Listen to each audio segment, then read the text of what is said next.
Second part, इसमें हम लोग पढ़ेंगे कि steps involve in the formation of a company. First step है हमारा promotion, second incorporation, subscription and then commencement of business. हम लोग प्रमोशन को डिस्कस करेंगे इन डीप। फर्स्ट स्टेज है फॉर्मेशन ऑफ अ कंपनी का। Here it is written, it involve considering a business idea. इसमें हम बिजनेस आइडियाज़ को consider करेंगे and taking a initiative to form a company so that practical shape is given by exploiting availability opportunity. Company को एक practical shape देंगे और जो opportunities है उसके हेल्प से। अ ग्रुप ऑफ पर्सन और even a company who proceeds to form a new company is known as promoter. हमने पढ़ा था बिजनेसमैन प्रमोटर होता है। ओके, हम ये भी कह सकते हैं कि जो पीपल मतलब जो लोगों का ग्रुप कंपनी फॉर्म करना चाहता है या फिर कोई एक कंपनी दूसरी कंपनी फॉर्म करना चाहती है उसे भी हम लोग प्रमोटर्स कहेंगे। हम पढ़ेंगे फंक्शंस ऑफ प्रमोटर। प्रमोटर के क्या क्या फंक्शंस होते हैं। Promoter means businessman.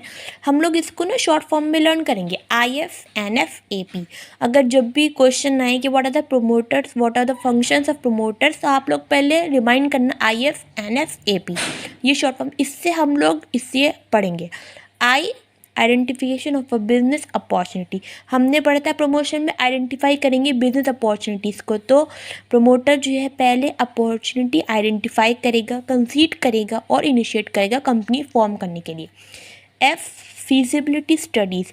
Feasibility studies वो होती हैं search of anything. Feasibility studies का मतलब होता है कि किसी चीज़ के बारे में सर्च करना, ये एनालाइज करना, उसे कहेंगे feasibility studies. Here 3 types of feasibility studies होंगी। टेक्निकल मीन्स क्या क्या मतलब टेक्नोलॉजी यूज़ होगी वो कंपनी फॉर्म करने के लिए। फाइनेंशियल जो मतलब कितने पैसे लगेंगे। इकोनॉमिक मीन्स हमें मतलब ह्यूमन रिसोर्स मतलब ह्यूमन रिक्वायरमेंट होगी और जो भी इकोनॉमिक एक्टिविटीज़ होती हैं, इकोनॉमिक काम होंगे हमारी उसके फॉर्मेशन ऑफ अ कंपनी में, वो सब आ जाएंगी। ठीक है, ये होंगी फिजिबिलिटी स्टडीज़। आई हो गया, एफ हो गया, and now we come N. N से होगा नेम अप्रूवल। कंपनी का नेम क्या होना चाहिए, what should be the name of a company. After choosing the name, है ना, कंपनी का क्या नेम होना चाहिए। और कंपनी का नेम चूज़ करने के बाद कंपनी के नेम को रजिस्टर्ड होना होता है under the register of a company, ROC, register of the company, and that name it should be a not same to another. Means company का नेम आपका यूनिक होना चाहिए। ROC में रजिस्टर्ड कराएंगे हम लोग अपनी कंपनी का नेम और उसी हमारे नेम से कंपनी जानी जाएगी। और रिमेंबर कि उस कंपनी का नेम किसी और कंपनी से सेम नहीं होना चाहिए। Okay, after registering with ROC your company will known with that name. F से IF हो गया, IFN हो गया, ice identification, feasibility name approval और fixing of signatories to the MOA। Signatories वो होती हैं जो मेंबर्स होते हैं, मीन जो अथॉरिटीज़ होंगी हमारी कंपनी में, बड़े बड़े जिनकी टॉप पोजीशन होगी वो। It is the very important document of a company. Here I forgot to write important, sorry. It talks about the major objectives of the company, why the company is made। यहाँ पर हम लोग important document को submit करेंगे और बात करेंगे company का मेन ऑब्जेक्टिव क्या, हम कंपनी क्यों बनाना चाहते हैं। ठीक है, in this first we have a signature of board of director. हमने कहा सिग्नेचर हमें बोर्ड ऑफ डायरेक्टर्स के और फर्स्ट डायरेक्टर के सिग्नेचर्स चाहिए होंगे। समझ में आ गया। यहाँ पर हमें जो टॉप पोजीशन है means top level of organisation होंगे उनके हमें बोर्ड ऑफ डायरेक्टर्स के सिग्नेचर्स चाहिए होंगे और अपना ऑब्जेक्टिव बताना हो, कंपनी हम क्यों स्टैब्लिश करना चाहते हैं।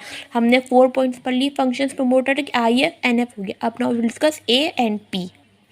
ए से है हमारा अपॉइंटमेंट ऑफ प्रोफेशनल्स। हमें प्रोफेशनल का अपॉइंटमेंट देना पड़ेगा। ठीक है, प्रोफेशनल अपॉइंटेड होंगे डॉक्यूमेंट ऑफ कंपनी के लिए, जो क्योंकि कंपनी के डॉक्यूमेंट्स क्या क्या सबमिट होंगे, कैसे सबमिट होंगे, ये सब चीज़ें हमें प्रोफेशनल्स बताएंगे।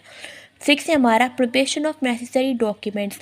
अब जब कंपनी स्टार्टअप होती है तो उसके लिए बहुत ज़्यादा मतलब नेसेसरी डॉक्यूमेंट्स की रिक्वायरमेंट होती है, जैसे कि MOA एंड AOA। तो यहाँ पर वो सब चीज़ें हम लोग सबमिट करेंगे। At last you have to complete all documents and make a file of it. सारे डॉक्यूमेंट्स की एक प्रॉपर फाइल बनाएंगे और फीस पे करेंगे ROC को। ROC कौन है हमारा, registrar of a company. If that ROC agree with your all details and documents. अगर ROC जब एग्री हो जाएगा हमारे सारी डॉक्यूमेंट्स और फीस पे करने के बाद सब चीज़ों से अगर सब सेटिस्फाई होगा, जब ROC अगर सेटिस्फाई हो जाएगा तभी हम लोग कंपनी जो है हमारी वो फॉर्म होएगी। अगर वो फील करेगा कंपनी की सारी डॉक्यूमेंट सूटेबल है तो वो हमें सर्टिफिकेट ऑफ इनकॉर्पोरेशन दे देगा, means birth certificate of a company.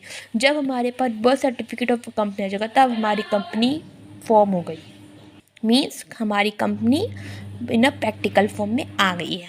कब आएगी कंपनी प्रैक्टिकल फॉर्म में? बर्थ सर्टिफिकेट ऑफ कंपनी जब हमें ROC दे देगा after satisfying with our all documents.